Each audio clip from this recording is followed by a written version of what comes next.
Price Lord. இன்றைய தியானத்திற்கு லூக்கா 21 அதிகாரம் 14 முதல் 16 வசனங்களை தியானிப்போம்.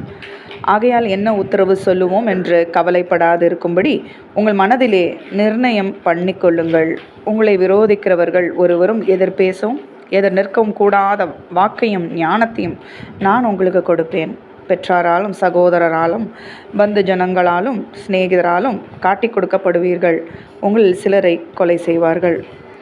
என் நாமத்து நிமித்தம் எல்லாராலும் பகைக்கப்படுவீர்கள். இவ்வசனத்தை குறித்து தியானிக்கும்போது ஒரு விசுவாசி, தேவனுடைய பிள்ளை, அவங்க வாழ்க்கையை தேவனுக்குன்னு கொடுத்த பிறகு அநேகரால் பகைக்கப்படுவார்கள். சொந்த வீட்டார் கூட சில நேரங்களில் புரிந்து கொள்ள முடியாத ஒரு நிலையில் அவங்க தள்ளப்படுவார்கள். ஆனால் ஆண்டவர் சொல்கிற ஒரு உறுதி என்ன பார்த்திங்கன்னா, நீங்கள் என்ன உத்தரவு சொல்ல வேண்டும் அதை குறித்து நீங்கள் கவலைப்படாதிருங்க. உங்களை விரோதிக்கிறவர்கள் ஒருவரும் எதிர்பேசும் எதிர் நிற்கவும் கூடாத வாக்கையும் ஞானத்தையும் நான் உங்களுக்கு கொடுப்பேன்னு சொல்கிறார். அந்த நேரத்தில் என்ன நீங்கள் பேச வேண்டும், அதற்குரிய வார்த்தைகளை, ஞானத்தை தேவனே உங்களுக்கு கொடுப்பார்.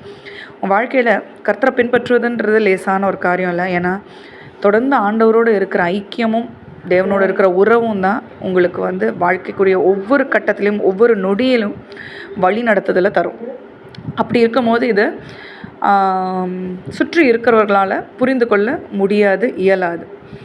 ஆகையால் அது குறித்து நீங்கள் கவலைப்படக்கூடாது. ஆனாலும் அதற்குரிய ஞானத்தையும், என்ன வாக்கு பேச வேண்டும், பதிலுரை கொடுக்க வேண்டும், அந்த ஞானத்தை, வார்த்தைகளை, பதில்களை தேவனே தருவார். அதை குறித்து நீங்கள் கவலைப்பட தேவையில்லை.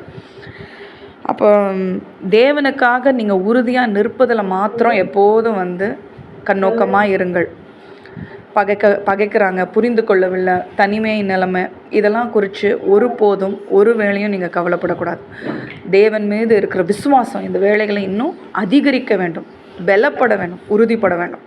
அவ்வாறாக இருக்கும்போது உங்கள் நிமித்தமாக உங்கள் உற்றார், உறவினர், ஜனபந்துக்கள் அனைவரையும் தேவன் ரட்சிப்பார். உங்களை ஒரு ஆசீர்வாதத்தின் வாய்க்காலாக வைப்பார். ஜெபிப்போமா. அன்பின் பரலோக தகப்பனே, இந்த நாளிலும் கூட ஆண்டவரே ஸ்தோத்திரம் ராஜா. சுற்றார், உறவினர் இவர்கள் மூலியமாக ஆண்டவரே பகைக்கப்படுகிற ஒவ்வொருவருக்காம் பாதபடிகள் வருகிறோம். ஆண்டவரே, எல்லா நிந்தைகளையும் அவமானங்களையும் தாண்டி உன் மீது இருக்கிற நேசம், பாசம், உறவு இன்னும் அதிகரிக்க, விசுவாசம் அதிகரிக்க தேவரீர் கிருபைகளை தருவீராக. ஒருபோதும் கைவிடாமல் அரவணைத்து கொண்டு ஆண்டவரே அவர்களுக்குரிய வாக்கியம், ஞானத்தையும் தந்து அவர்களை வழி நடத்த வேண்டுமாய் நாங்கள் தாழ்மையுடன் ஜெபிக்கிறோம். ஜெபம் கேளும் நல்ல பிதாவே.